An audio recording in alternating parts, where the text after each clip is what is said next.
man in just his second season in MotoGP. Up the inside, there was hardly any room.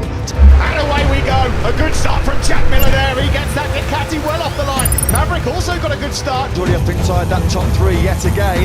Sitting up his teammate there with Stratton as well. And how much is Mir going to risk, Steve, trying to get that second? Halo MotoGP lovers. Komunikasi kami dengan PLN secara intens dalam membahas kebutuhan-kebutuhan tersebut baik melalui forum rapat atau diskusi dan atau pertemuan dengan PLN. Koordinasi ini juga kami lakukan secara internal dengan anak usaha kami, INU, dan Mandalika Grand Prix Association, MGPA, mengenai kebutuhan listrik saat pelaksanaan event balap motor internasional maupun kebutuhan listrik di KEK Mandalika secara keseluruhan. Jelas Bram. Pembangunan KEK Mandalika yang saat ini tengah dikerjakan salah satunya adalah pembangunan infrastruktur dasar, yaitu jalan akses di area timur menuju Dusun Gerupuk. Jalan ini dibangun dalam upaya mempermudah akses masyarakat dan tamu atau wisatawan saat dari dan menuju Dusun Gerupuk ke KEK Mandalika. Juga sedang dibangun jalan akses dan saluran di area barat kawasan, dekat dengan pintu barat KEK Mandalika. Melalui anak usaha ITDC yaitu ITDC Nusantara Property INP yang berkolaborasi dengan Wika Gedung, juga tengah dibangun Hotel Pullman yang menyediakan fasilitas sejumlah 257 kamar termasuk dengan villa. Sementara pembangunan yang sudah rampung adalah Masjid Nurul Bilad kapasitas 4.000 jamaah. Penataan pantai sepanjang 1,4 km yang disebut Kuta Beach Park, serta Bazar Mandalika sebagai sentra ekonomi bagi usaha kecil menengah atau UKM yang terdiri dari 303 lapak. Untuk persiapan balap MotoGP, Bram juga memaparkan pembangunan jalan kawasan khusus JKK sepanjang 4,31 km saat ini sedang dalam proses pengaspalan service road yang sudah mencapai 1.450 meter. Bersamaan dengan pembangunan badan tunnel atau terowongan 1 dan 2 yang merupakan jalan bawah tanah yang menghubungkan bagian utara dan selatan di bawah lintasan. Dia berkata, jalan ini dimaksudkan untuk memudahkan mobilitas saat JKK digunakan untuk event tertentu. Salah satunya adalah balap motor. Kami estimasi melalui pelaksanaan kegiatan event balap motor ini juga memperkerjakan lebih dari 7.500 tenaga kerja. Sesuai dengan timeline, pada pertengahan tahun 2021 akan dilakukan proses penilaian dan pengesahan oleh Dorna Sport selaku pemegang hak penyelenggaraan event balap motor internasional seperti MotoGP dan World Superbike atau WSBK. Kata Bram, namun untuk penyelesaian MotoGP akan kami serahkan sepenuhnya kepada Dorna Sport, mengingat masih adanya situasi pandemi COVID yang juga menjadi perhatian kita dan masyarakat di Indonesia. Persiapan penyelenggaraan MotoGP di sirkuit Mandalika juga menjadi perhatian pemerintah daerah. Pemerintah Provinsi NTB juga terus berkoordinasi dengan berbagai stakeholders. Gubernur NTB, Dr. Haji Zulkifli Mansyah MSC, meyakini persiapan MotoGP masih on the track atau masih dalam persiapan dengan rentang waktu yang telah direncanakan. Kata Bang Zul, sapan akrab beliau, pemerintah pusat selalu berkoordinasi mengenai persiapan yang telah kami lakukan dalam menghadapi MotoGP. Semua masih dalam rentang waktu yang direncanakan. Semua on the track sebelum MotoGP akan terlihat. Bang Zul mengatakan saat mengikuti rapat koordinasi pembahasan isu dan tindak lanjut pengembangan destinasi pariwisata super prioritas DPSP Mandalika yang berlangsung di ruang kerja Gubernur NTB Rabu 20 Januari lalu. Bang Zul juga optimis bahwa event MotoGP 2021 di sirkuit Mandalika akan berlangsung pada bulan November 2021. Hal ini dikarenakan jadwal Superbike di sirkuit Mandalika sudah rilis pada tanggal 8 November 2020. Kata Bang Zul, kami sangat optimis dan Menteri Pariwisata Sandiaga Uno juga optimis karena Menteri kita ini sudah punya pengalaman di salah satu event dengan Dorna. Jadi sudah berpengalaman dalam hal negosiasi dan jadwal Superbike sudah keluar pada tanggal 8 November dan pastinya jadwal MotoGP juga akan keluar pada bulan tersebut. Karena itu, orang nomor 1 di NTB ini juga meminta seluruh stakeholders mematangkan persiapan Lombok.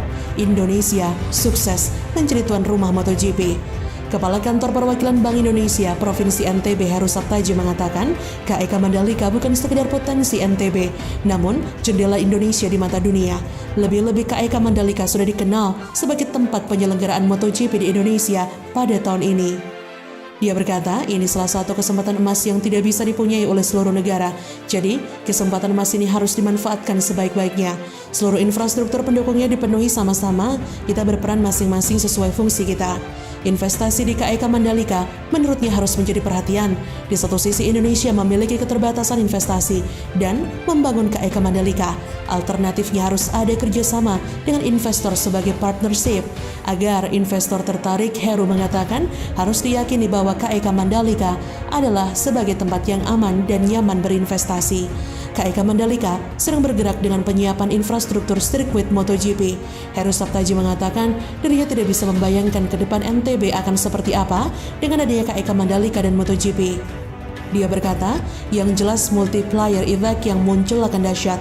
Perputaran uang akan semakin besar sehingga menggerakkan ekonomi produktif dari hulu ke hilir. Misalnya ekonomi kreatif, community, development, makanan minuman, dan lainnya. Kedepan Bank Indonesia akan melakukan kajian dampak KEK Mandalika.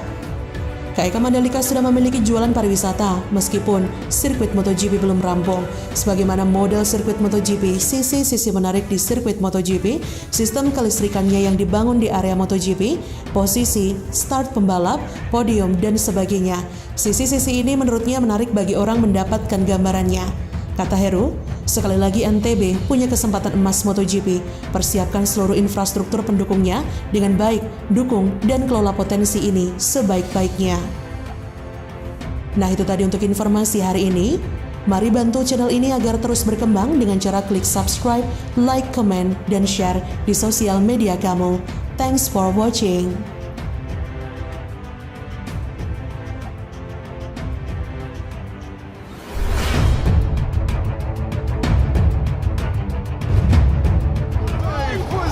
What a move. That is a young man in just his second season in MotoGP. Up the inside, there was hardly any room.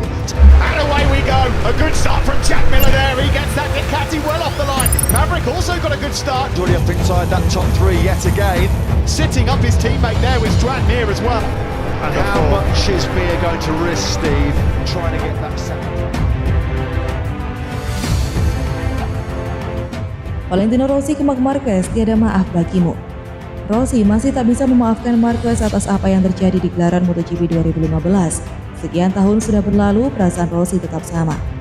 Pada gelaran MotoGP 2015, Rossi punya peluang realistis untuk menambah koleksi gelar juara dunia. Andai kata kenyataannya saat itu berbeda, The Doctor kini akan punya 10 gelar juara dunia balap motor Grand Prix.